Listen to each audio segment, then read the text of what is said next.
Right now in Tallahassee, Florida lawmakers are discussing a consequential decision to potentially eliminate homestead property taxes.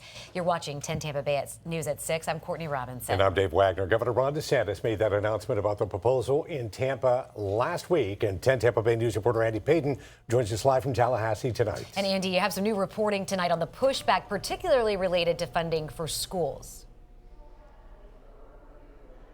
Yeah, Courtney, that's right. Schools seems to be the sticking point right now, when it doesn't seem to just stay on one side of the party here. Both Republicans and Democrats filing amendments looking to protect schools here. And we've just learned a short time ago that both committees have adopted them.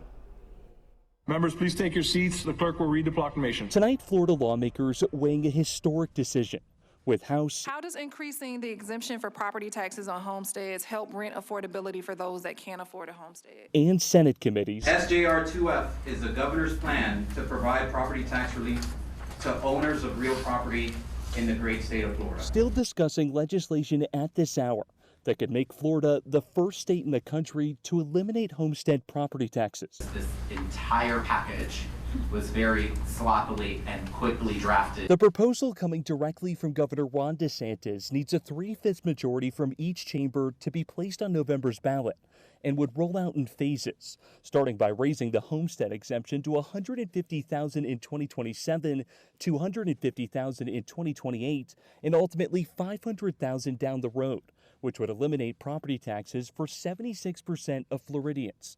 But critics on both sides of the aisle warn the tax cuts could come at a steep cost for local governments that depend on property tax revenue to fund emergency services and schools. He is on his way out the door, and he wants to bankrupt local communities in the process. A lot of us are very concerned for a number of reasons as to what the projections are with public education and funding. Hillsborough and Duval counties, for example, expected to miss out on $373 million and $294 million in tax revenue, respectively. Tampa Mayor Jane Castor. To lose it would be devastating, and it's just going to be made up someplace else because people aren't going to stop needing police and fire. Yeah, now this proposal is still being heard in committee meetings as we speak right now. But if it's passed tonight, we could see a vote by both chambers as early as tomorrow morning. Reporting here at the state capitol in Tallahassee, Andy Payton, 10 Tampa Bay News.